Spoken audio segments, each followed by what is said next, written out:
This is the Unbreakable Golfers podcast, where we're shining a light on your pain and weakness and how it is affecting your positions, your power, and your performance on the golf course.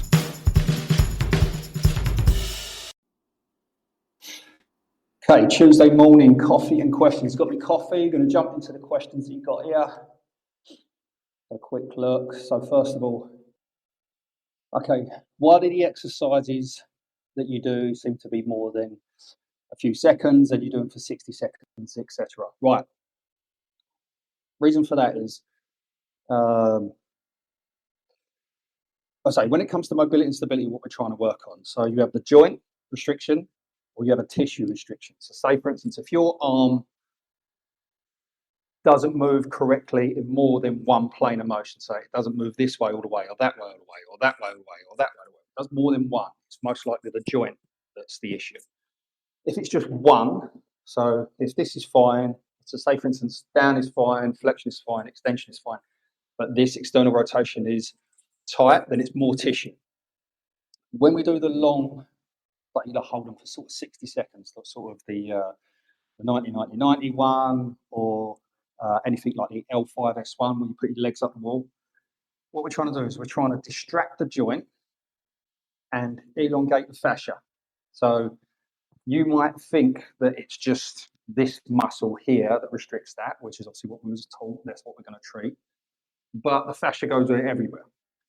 You know, if you're trying to work on your hamstring, you don't just stretch your hamstring. The fascia goes to the bottom of your foot. So when we do these exercises, we want to elongate the fascia, distract the joint, and you want to hold it into a position, and you move through that range of motion. And that's why they're held for longer. Got to remember, what we're trying to do is, obviously, you've got the Unbreakable order, mobility, stability first. Then you've got strength, speed, and power. Now, if your level one screen isn't efficient for what you're trying to do in your golf swing, then we want to find out, is it joint or tissue that we need to fix? And then we need to focus on fixing that. And that's why you only have to do 15 minutes a day, because we focus on what it is that's the biggest issue that's holding back your golf swing at this moment, what it is in your body, and then we do that.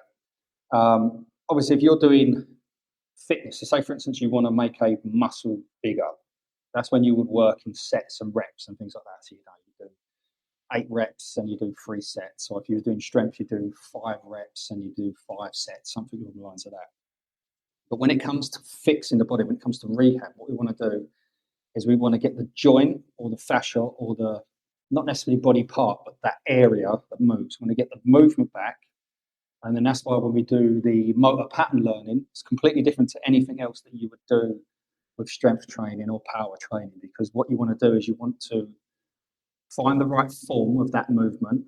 Once you find the right form of that movement, so for instance, if you're doing it laying down, then you want to have a feel. So when I do this, I feel this and I do it correctly.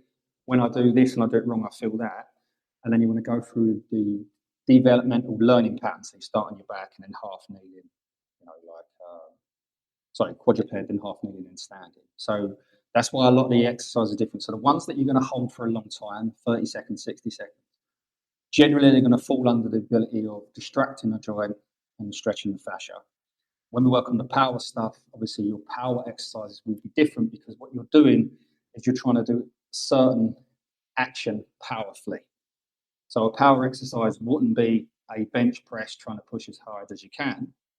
When we're working on power, what we're doing in the golf swing, we want to do something that we can move and implement, whether it be a medicine ball or a golf club or whatever it may be, or bands, or even what we do with a suspension trainer. We want to do it powerfully. Yeah, so remember, it's mobility, stability first, and that's when you're going to hold them for 60 odd seconds, 30, 60 seconds. Then obviously you'll have motor pattern learning in between that. Then you have your strengths and speed, and then you have your power. But that's why we hold them for longer periods. Next question. Okay, what's the biggest mistake you see when people do their own screens? They try and pass. So, like say, our first level 1 screen, TPI level 1 I've done was back in 2012. I've done that at the Belfry. And what you do is everyone's trying to pass. So think about everyone that's in the course at that time. It's golf pros, medical professionals, and fitness professionals.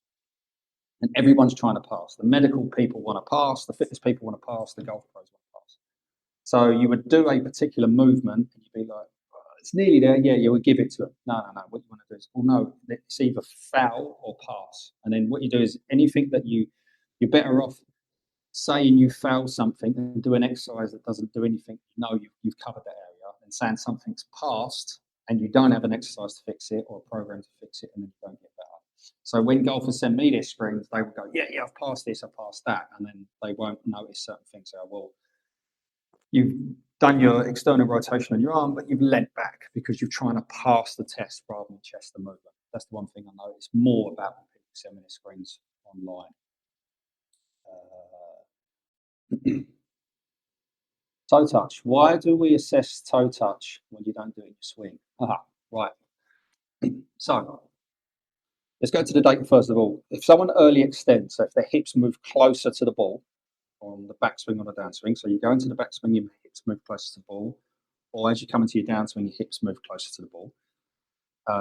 Data-wise, more people that early extend will have failed the toe touch. So it's a data issue as well. Plus also as well, if you can't touch your toes, and again, it's the motor pattern of touching your toes. So your hips go back and then you hinge from the hips. Your setup could be different. And if your setup's different and you more arch over, so you arch over this way with more rounded back, that's going to cause you to early extend a bit more on the backswing. And then anything that you're in the wrong position there, it's going to be difficult to come down. So it's more of a data thing. So it's not as though, well, I don't touch my toes in the golf. I don't touch my toes in the golf swing, so I don't need to pass the toe touch test. No, it's a pattern thing. Your hips need to go back. You need to be able to hinge from your hips well. And then just from a data point of view, people that can't touch their toes generally early extend. It doesn't mean that there's anyone out there that doesn't early extend, that can't touch their toes, but just obviously we're always looking at the data. Last one. Okay, last one for today anyway. Right. What is the difference between older golfers, say 70, 80-year-olds, and the stuff you do with us? Right. If you go to, if anyone's ever heard of the FMS or SFMA, which is obviously what's included in what we do, there's a guy called Mike Boyle, who's like a strength coach. And he has a theory that for your age, that percentage of your program should be on mobility. So if you're an 80-year-old, 80% of your program should be mobility. And then you can do your strength and speed and power stuff on top. But 80% will be mobility. The reason for that is because you lose mobility as you get older. A lot of the time, it's not just lifestyle or age, it's a lack of movement. Like, say, with what we do with 60-second stretches and holding in like rounded positions, we're distracting the joint and doing things like that. So that's how it would be more mobility based. But it is a case by case basis because there are some people, so imagine there'd be some 8-year-olds that don't do any fitness, have never done any fitness, that their mobility and stability is shot to bits, and that's where the focus needs to be. But there are other 8-year-olds that have played tennis, played golf, continue to go into the gym into their 80s, and their version of gym, whatever it may be, and they'll have a underlying level of mobility and stability, and then it won't necessarily be that. But that would be what you would do. You would focus on that. It would still be the same screen. So I know if you're thinking about this for someone you know and all that lot, it would still be the same screen. We would still want to know if there's a pain marker, because obviously pain changes motor control. So if they've got pain doing a certain movement, we need to try and remove that pain first. But yeah, you still can work on strength, still can work on speed, you still can work on power. And also as well, it depends on what the goals are and the results they're trying to get. So a 40-year-old golfer, if I get them 5% increase on their hip internal rotation so they can load into that hip more, they will see more power. They will see a benefit. If someone's 80 and I give them 5% internal rotation more on their hip and they had none, they will feel like they're completely different. They feel like they have a new body because they've gone from 0 to 5% rather than 38 to 43%, something like that. So yeah, with older golfers, still the same screen, still the same setup with the pain markers. If you're pain, you do the SFMA, and we check each joint individually, and we want to know where the cause of the pain rather than just the site of the pain. Anything for speed, power, and mobility, again, same unbreakable order. Mobility, stability first, get that, find out what the restriction is, try and fix that. Then strength, then speed, then power. But ultimately, it's on their goals. If someone doesn't want to put in 15 minutes a day to get better, and they want to put in 5 minutes a day or 30 seconds a day, and they're old and they're really sort of restricted in the chest, it could just be breathing. Focus on breathing. All right. Coffee and questions done for Tuesday. Good luck. See you in the group. For more information on golf performance, by increasing your power, by getting in better positions, by working on your body and mind, go to unbreakablegolfers.com and sign up to the free asset.